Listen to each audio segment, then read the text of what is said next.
Hey everyone, it's Lewis back again with another video, and welcome to the first video of the first real concrete series on this channel, which is an entire investing for beginners guide. So I've been playing around with how I want to do this one. I was going to do an entire long form video, but I actually thought it might be better to break it down into an entire series of smaller videos so that everyone can pick and choose what they want to learn the most, just in case there are people out there that don't necessarily want to sit through an hour plus long video. This whole series will give you a little bit of flexibility in terms of that. However, if you are new to investing, I would highly suggest watching this entire series all the way through. Now, I drop videos every Monday and Friday on this channel, so a new video on this series will drop every Monday for the foreseeable future, so stick around for more by subscribing to the channel. Before we get into it, if this is the first time that you're watching one of my videos, hey, my name is Lewis and this is Every Quid. Here on this channel, I talk about all things personal finance that is within my own wheelhouse of knowledge, which is investing, saving, crypto, banks, credit cards, and topical events that are affecting our money right now in the news and things like that. It's all here. I've been working in financial services for the past 6.5 years now, so I do feel like I have a good amount of knowledge and experience to talk about this kind of stuff. I am based in the UK, and yes, quid is a British, more specifically London-based slang word for money, but anyway, it doesn't matter about the name. This channel is translatable in any country. So wherever you're from in the world, welcome. Hopefully you stick around. Make sure to give this video a like if you're here too. Okay, so this video covers what the stock market actually is. I always feel like it's a good thing to know a little bit about what it is that you might be investing in as a beginner. So first of all, even though I do say it a lot, it is a little bugbear of mine when people say the stock market. There isn't just one entire stock market of the world. There are actually 60 major stock markets or exchanges all over the world, and in total about 138.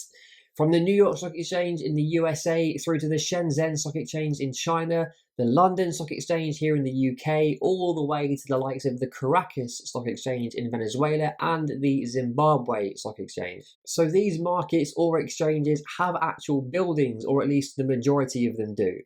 Throughout history, several hundreds, if not thousands, of stockbrokers would come to these buildings to work. That consisted of crowding the stock exchange floor, surrounded by telephones, buying and selling the stocks that would make their rich clients, or at least themselves, a little bit richer. Think of the Wolf of Wall Street, basically. Those scenes where everyone is going mental, screaming down phones. That's not as far from the truth as you might think.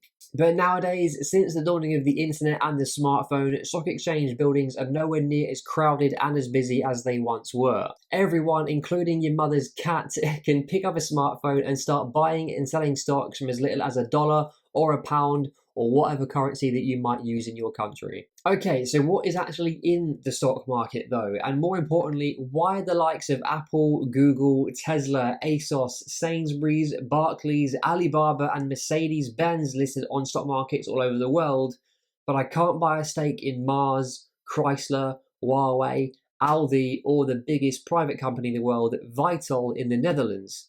I thought that every company in the world was on this thing. Well, no, unfortunately not. Stock markets consist of shares of publicly held companies who have been listed on these exchanges after successfully applying to be listed on there. So this is when a company has a desire to grow significantly because the CEO or the board of directors or however the company is set up believes that they truly have something here that people like me and you can invest in to grow our money, and the company can grow to continue to make their mark on the world with their products and or services. Sometimes this works really, really well.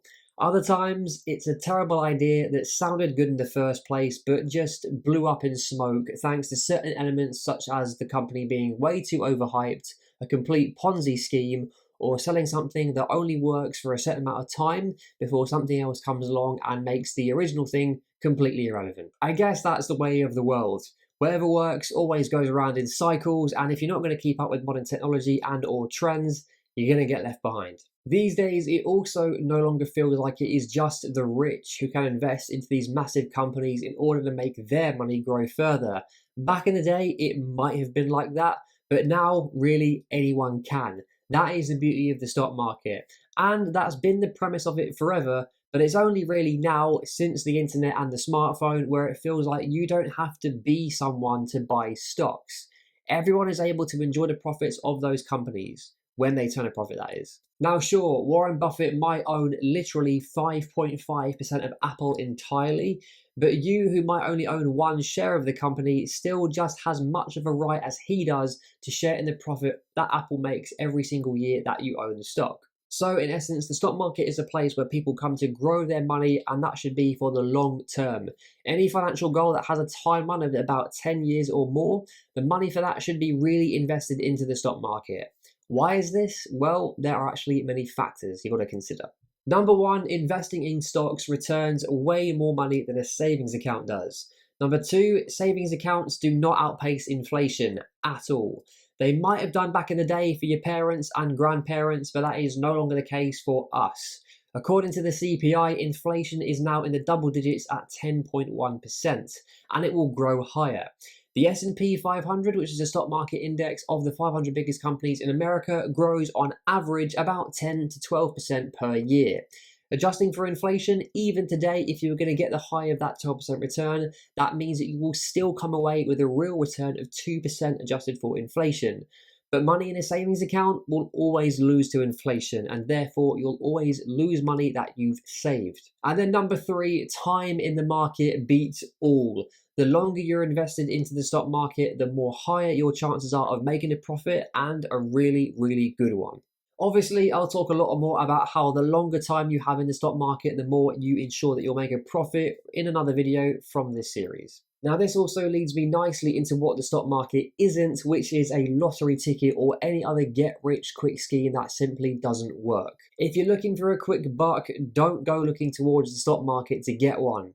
You won't find it, or at least you won't find it sustainably for the long term. Now, sure, you might strike it incredibly lucky and invest into a dart throw of a company such as Peloton, and invested in that at the start of 2020 to see it grow by as much as 430% by the end of that year, only to see it crash all the way back down to only $10.61 a share that it is today, which is a loss of 93% from that high. That's because it was only making revenue when everyone was stuck at home and could only work out from their garage, or they were just bored and bought something that they didn't end up needing or using, like a Peloton. Remember what I said about some companies listing on the stock market thanks to hype and having a product that only works for a certain period of time? This kind of strategy of investing just doesn't work. Simply put, the stock market is a place where you come in order to grow your money significantly over several decades. This is why you see so many financial experts say how important it is to start as early as possible. One of the most overused investing quotes of all time is "time in the market beats timing the market." It might be overused, but it's true. Having a good 45-year time horizon from age 18 is much better for your investing than it is if you're starting at 45 years old with only 20 years. And yes, I mean only 20 years. But like I said before, we'll get into that much more during this series. The long and short of it for this video is the stock market is not a lottery ticket. It is not somewhere where you can take a punt on a company or two without deeply understanding that company and trying to strike it rich. But don't worry, you don't have to only buy single company stocks. You can buy entire exchanges, and again, that'll be covered in the next video to this series. Now, considering that there are hundreds of stock markets all over the world, and with that, thousands of companies listed, it can get overwhelming. But what you need to know about this place is that it can make you some serious money. All it takes is saving some money back for your future. Don't spend all of that disposable income you have every single month. Having some financial discipline to keep any money you invest into the stock market in there for a very long time, and coming out of it the other side much better off than when you went into it. This is why entire pension funds are mostly invested into stocks. And there are plenty of reasons why you might choose to invest in the stock market. It could be retirement, or wanting to buy something that will take significant growth of your money over a long period of time to get, such as a house or a car, or even not doing it for yourself, but doing it for your kids or your grandkids' futures. It is entirely up to you. Just make sure that you have a long-term goal or horizon of at least 10 years to make your money really go somewhere. As always, I really hope that you found this video helpful, and if you did, give it a thumbs up, let me know your thoughts about it in the comments, and consider subscribing if you already haven't for this entire series. Stick around for the next video in this series where I will take you through everything that is listed on the stock market. Stocks, ETFs, commodities, you name it. And remember, until next time, every quid counts. See you soon.